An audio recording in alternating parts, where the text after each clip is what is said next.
One missile system, one battlefield, and now a queue of buyers. Armenia already has India's Akash-1S missiles.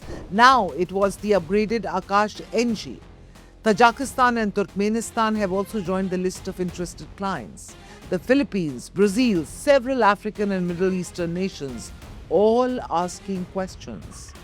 So what changed? Operation Sindoor.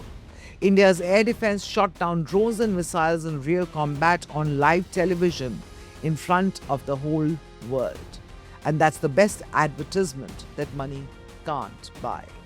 So is India quietly building a global missile export empire? Why does Armenia want India's air defense?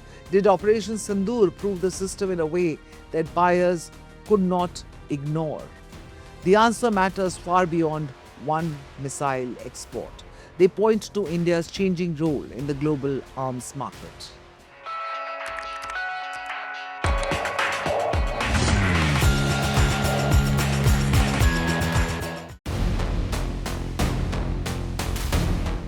Operation Sindoor was a military response. Turns out it was also a sales pitch.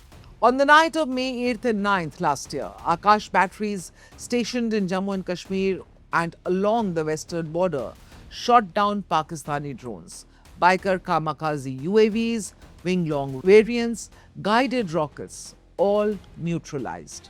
That performance, live and verified, is now driving one of the biggest surges in Indian defense exports. Officials say inquiries have jumped sharply. Countries don't want to buy on-paper specs anymore. They want systems that have actually fought and won. Armenia was the first country to ever buy the Akash, a $720 million deal signed in 2022, years before Operation Sindoor.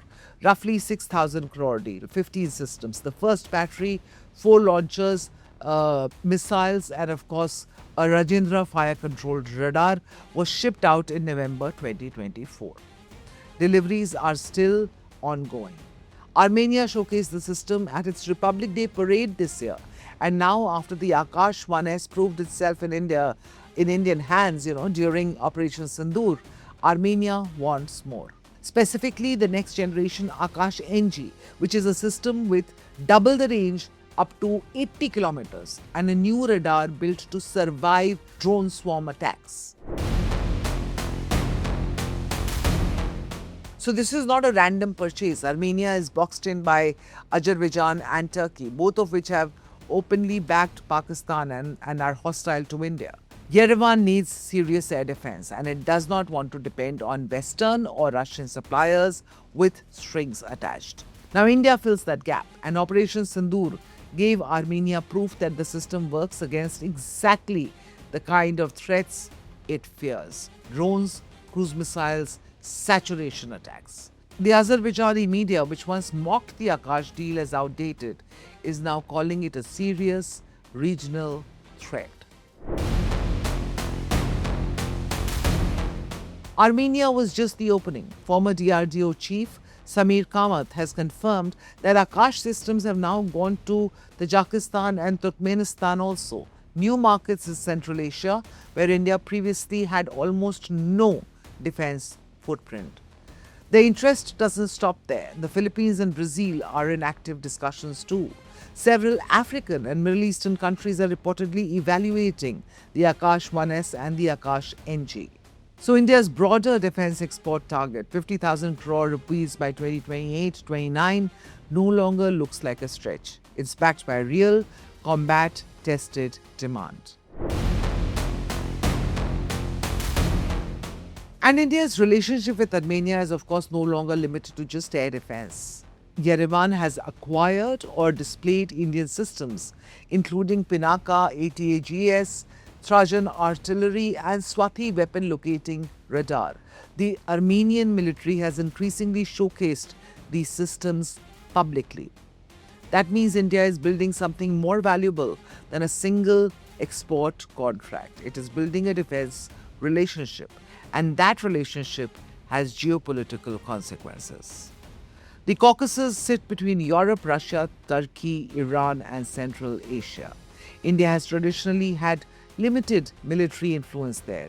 Now its weapons are entering the region. Here's what makes this bigger than one contract. The Akash system is over 96% indigenous, designed by DRDO, built by Bharat Dynamics and Bharat Electronics. This is not India reselling someone else's technology. This is India's own engineering, tested in its own war, now being bought by other militaries. That's the real shift from a country that imported most of its weapons for decades to one whose homegrown systems are now competing with American and Russian platforms in the global market. Fewer than a handful of nations can say their missile systems have both fought a war and sold internationally in the same year. Armenia's renewed interest, the new orders from Central Asia, the inquiries from Southeast Asia, Africa, and Latin America, together this signals something New Delhi has wanted for years: a credible, self-reliant defense industry that other nations trust enough to bet their security on. The question now is whether India can scale production fast enough to meet this demand, and can Make in India missiles become as globally recognized as Russian or American ones. What do you think? Let us know in the comments, and if you enjoyed this explainer, don't forget to like, subscribe, and keep watching Times Access. If they had a nuclear weapon, you would... The old rules are breaking. Alliances are shifting. Apologize again to the victims of the paedophile Jeffrey Epstein. Wars are redrawing maps. Oil routes can shake economies overnight.